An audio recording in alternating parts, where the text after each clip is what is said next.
The U.S. entity exists for exactly one reason when you are not a U.S. person. It makes it easy for U.S. clients to pay you in dollars and to deduct your fees on their tax returns. Every other reason you've heard for forming a U.S. entity, tax benefits, asset protection, prestige, is either wrong for non-U.S. founders or is layered on top of the one real reason. Strip the question down to that one reason and the formation path becomes much simpler. 3 pre-default decisions handle the non-US specific structuring. After those 3 are answered, the map drops into the default sequence at step 7, and the rest of the founding work is the same as for any US founder. One reason for the US entity, said plainly. Your clients are in the United States. They are accustomed to paying US vendors through familiar US payment rails: Stripe, ACH bank transfer, sometimes wire. They are accustomed to deducting fees on Schedule C or as a business expense on a corporate return, which requires a W-9 or W-8 from you and a 1099 or 1042-S at year end. Without a US entity, every one of those steps becomes friction. With a US entity, every one of them works the same way it works for a domestic vendor. Everything else is optimization on top of that one purpose. 3 pre-default decisions handle the non-US specific structuring. Step N1, Stripe Atlas versus DIY formation, the path to entity decision. Step N2, ITIN versus EIN-Only, the individual tax ID question. Step N3, tax treaty positioning, which determines whether the US client must withhold 30% of every payment. Take them in order. After step N3 is filed, drop into the default map at step 7. The entity is already formed by then via Atlas or DIY, the EIN is in hand, the W-8 is on file. The rest of the founding sequence, banking, books, payments, insurance, tax discipline, is unchanged from the default. Stripe Atlas and DIY formation are 2 real paths, and the trade-off is speed versus flexibility.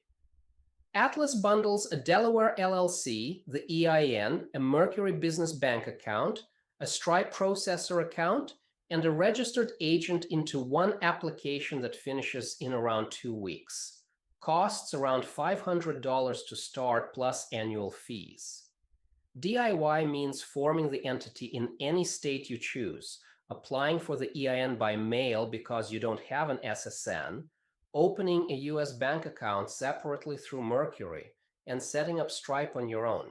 Lower long-term cost. State of formation flexibility.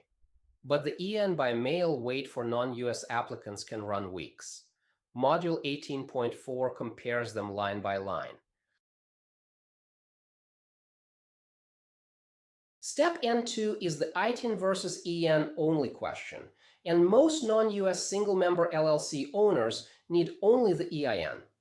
EIN identifies the entity itself for tax filings, Form 5472, Form 1120, payment processor setup. Most non-US single-member LLC owners don't need an ITIN because the LLC is treated as a disregarded entity for federal tax purposes, and the income is foreign source income to the foreign owner, which generally doesn't trigger a US filing obligation for the owner as individual. The most in that sentence is doing work.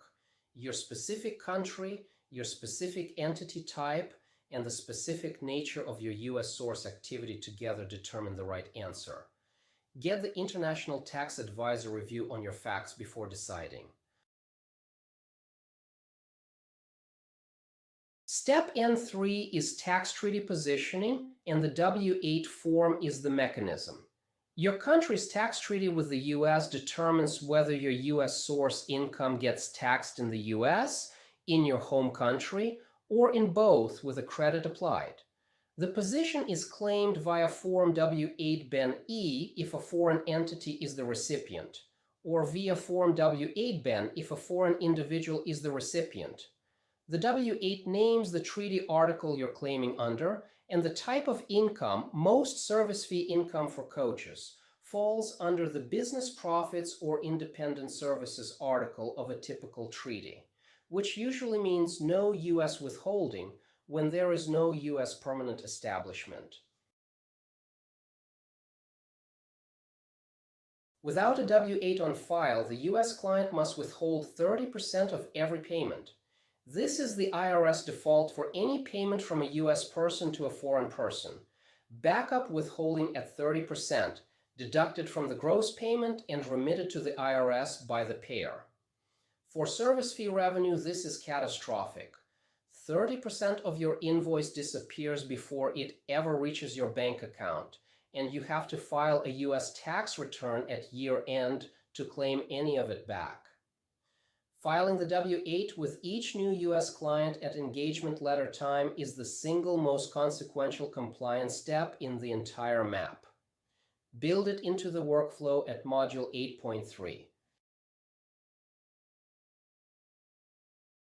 A coach in Spain is the kind of clean example to show how the three pre-default decisions fit together in practice.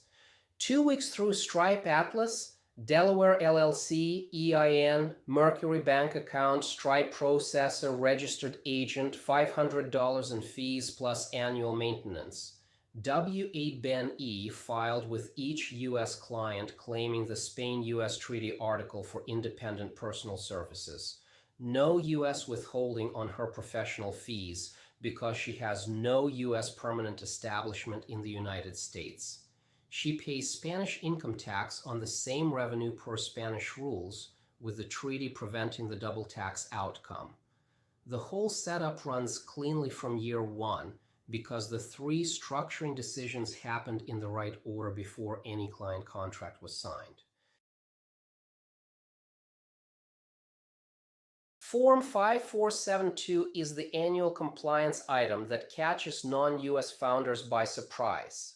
Required for foreign-owned single-member LLCs every year, regardless of U.S. tax liability. Even with zero U.S. tax owed, the form has to be filed reporting reportable transactions between the foreign owner and the U.S. entity. Capital contributions, distributions, intercompany payments, anything that moves money or value between the owner and the entity. Penalty for non-filing starts at $25,000 per failure.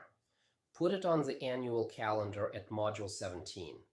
The International Tax Advisor or the US CPA familiar with foreign-owned entities files it for you, but the responsibility for not missing the date is yours.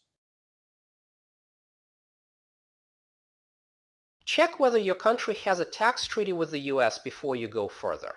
Search U.S. Income Tax Treaty plus your country name. The IRS publishes the full list at irs.gov, and the actual treaty text is usually downloadable as a PDF. If yes, your W-8 claim will likely save U.S. withholding on professional service fees, and your international tax advisor will name the specific treaty article that applies. If no, the 30% withholding is the default, and the structuring decision needs international tax advisor help before any U.S. client contracts get signed. The treaty status is the single piece of information that most changes the structuring conversation, so confirm it first.